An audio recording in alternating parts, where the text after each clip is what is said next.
So finally, we come to one of the last parts of the blog, which is to write a compelling conclusion. Now let's understand what is the best practice in writing conclusions for your blogs. Now the first thing is that you might want to divide a blog into conclusion and summary. Some people will conclude the blog, some people can summarize the blog. It totally depends on the type of blog that you write. For example, if my blog is like a story, then conclusion makes more sense. If my blog is like an informative article, the way we're writing, we might want to choose to write a summary because you want to summarize the main points and then put a blog together.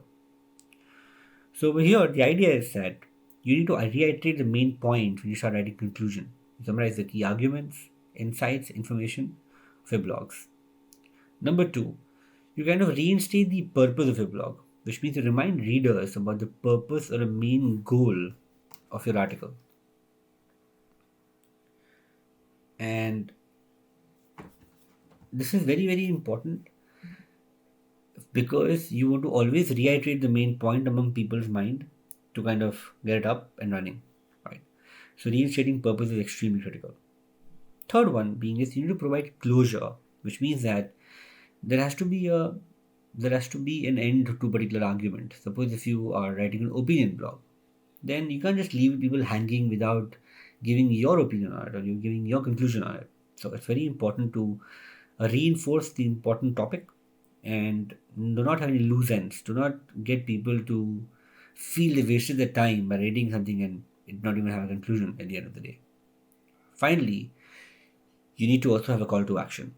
Call to action basically means any specific action you want people to take, which can be subscribing to your blog, it can be reading the next article, it can be going to the internet and making a checklist, whatever that is. You can have one call to action which actually drives people to take action after your blog. Now, if you have to write a summary, writing summary will be a little different than writing a conclusion.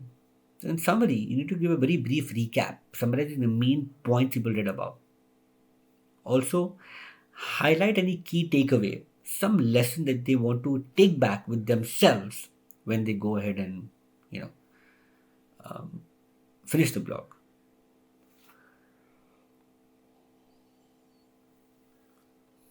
If possible, you should connect it back to the intro because when you did an intro, you made a certain point and why should people read your blog? A summary should be an answer to that question. Also, you can encourage people to reflect, which means you can prompt readers to reflect on what they have learned or they consider the implications of information that they have provided.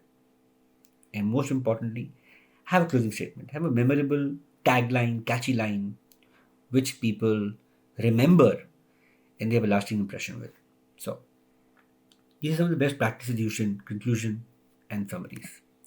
Now, let's use AI to write one for ourselves. So, I can go back to my chat GPT. Now, you already written the body copy, you've written the introduction, you've written the headlines. Let's say, I want you to write me a compelling summary for my blog. And then it's going to go ahead and write down a summary for you. So we say, in a world where financial uncertainties loom, Emergency Fund 101 is your roadmap to stability. Unveil the shocking reality of financial vulnerability that many face standing on a on a precipice of unforeseen crisis. Discover the transformative power of an emergency fund, a shield against life unexpected blows, offering security and stability. So you see, it connects back to the first paragraph. And then it says, you should set financial resilience goals and navigate step by step guide to build your fund with precision and overcome the common obstacles with practical solutions, ensuring your journey remains on the course. Finally, witness the transformative impact from stress to confidence, creating the mindset shift that defines financial freedom. Right. So you see, it also gives summarize the body copy for me and says embark on this journey towards financial resilience, where every insight and practical step empowers you to take control of your financial future. It's time to transform uncertainty into confidence, one step at a time. Let's fortify financial well being together. Now, what it doesn't have a call to action though.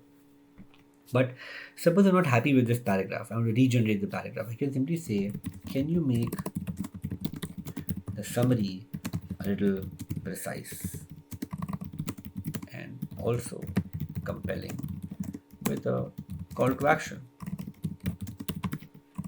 towards the end? Let's see what happens. Now see, it says, uncover the shocking reality of financial vulnerability and embrace the transformative power of Emergency Fund 101. The step-by-step guide navigates you through building financial shield, ensuring security and stability in face of life's uncertainties. Set personalized goals, overcome obstacles, and witness a mindset shift from stress to confidence. Take control of financial future. Start building resilience today. It's time to transform uncertainty into confidence, one strategic step at a time. Your journey to financial well-being begins here. Fortify your future, embrace stability, and experience the empowerment of financial control. Ready to embark? Let's secure your path to lasting financial resilience. So, give me a shorter summary this time. And suppose if I want to also drive a call to action, I'm going to simply say,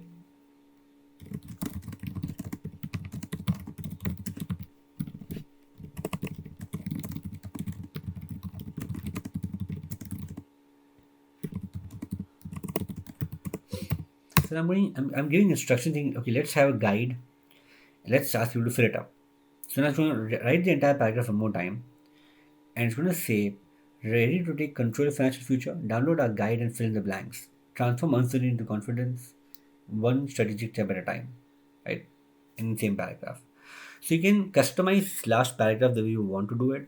You can give it a summary, and suppose if you want to write a conclusion, you can also say, write me a conclusion instead for my blog. Okay, and let's see what it comes up with. So you can see now it writes a conclusion for me. And it also understands that I have a guide. It also kind of gives me a call to action over here as well. You see, as we conclude a journey through Emergency Fund 101, it is clear that the path to lasting stability is within reach. The shocking realities of financial vulnerability have been unveiled, emphasizing on the critical need for an emergency fund in today's unpredictable world. Right. And then it summarizes the middle paragraph and also gives me a call to action towards the end. So, conclusions are a little different. They both are ideally same, but they're a little different as compared to each other. So you might want to choose one of them depending on your blog style. But I hope you enjoyed this journey of blog writing with me, and I hope you also learned how to write a blog. So, my recommendation to you would be take a particular topic, write an entire blog with it, and see what happens. Let me know how your blog really go, and then compile everything into a Word document, and let's do that. Let's also now see in the next video on how to optimize these blogs from an SEO perspective. Okay, thank you.